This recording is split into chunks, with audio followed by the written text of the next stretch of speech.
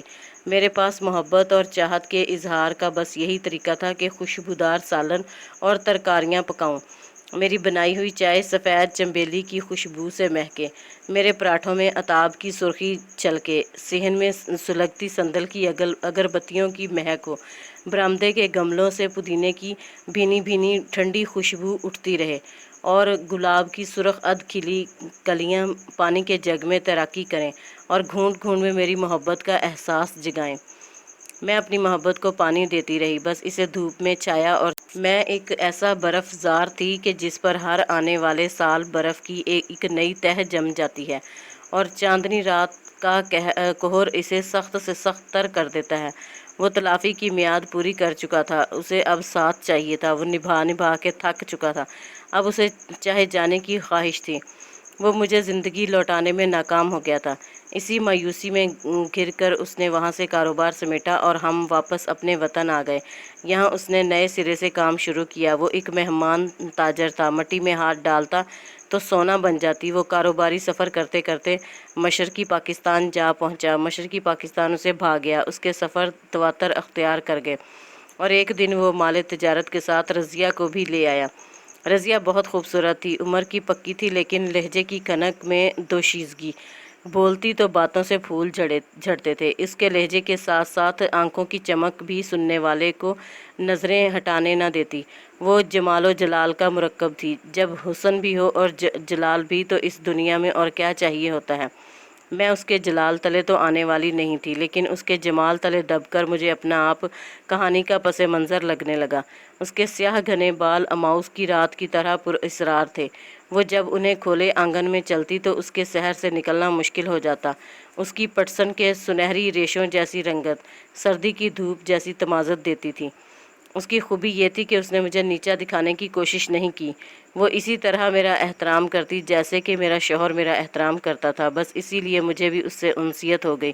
رضیہ پڑھی لکھی خاتون تھی، شہر کے کالج میں پڑھانے لگی، میرے بچے بھی اس کے زیر نگرانی تھی، ان کی تعلیم تربیت بھی بہت اچھے سے ہونے لگی۔ زندگی میں ایک متوازن سی روانی آ گئی، چہروں پر اطمینان جھلکنے لگا، میری زبان کی گرہیں بھی کھلنے لگیں۔ ہم نے مل کر اپنی بچی کی دھوم دھام سے شادی کی۔ رضیہ نے اسے بازار سے قیمتی اور جدید طرز کے ملبوس دلائے۔ اب ہم کوئی چاند کا ٹکڑا بہو کے روپ میں گھر لانے کی سوچنے لگے۔ بس ان ہی دنوں ہمیں پیچھے دھکیلنے کو مرگ آ پڑی۔ میرے تندرست گھبرو شوہر نے مجھ سے اور رضیہ سے کنارہ کشی کر لی اور اپنے خالق حقیقی سے جا ملا۔ رزق کے وسیلے تو رب کے فضل سے بہت تھے، لیکن اس کے جانے کے بعد مجھے اس کرب نے آ گھیرا کہ شاید اسے میری بے اعتنائی کا غم کھا گیا ہے۔ اسے رضیہ سے محبت نہیں تھی، اسے تو میری زبان کی گرہیں کھولنے کو لایا تھا۔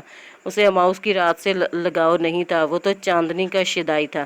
اسے قلم تھامنے والے نرم و نازک ہاتھ سرور نہیں دیتے تھے، اسے تو 22 سال تک گارا گوندھ کر اس کے کچے گھر کی دیواروں کو کھڑا رکھنے والے کھردرے ہاتھوں کی تمنا تھی، لیکن بہت دیر ہو گئی۔ خالہ بی کے آنسو ٹپ ٹپ گرنے لگے، شاید وہ اپنی ساری زندگی میں افسردہ اسی آخری حصے میں جا کر ہوئیں۔ ان کا بیٹا، پوتے پوتیاں، بہو اور رضیہ سب ان کا بہت خیال رکھتے ہیں، اور وہ اپنی محبت کو پانی دینے کے لیے سنکیانگ کی گلیوں کے کھانے اب بھی پکاتی ہیں۔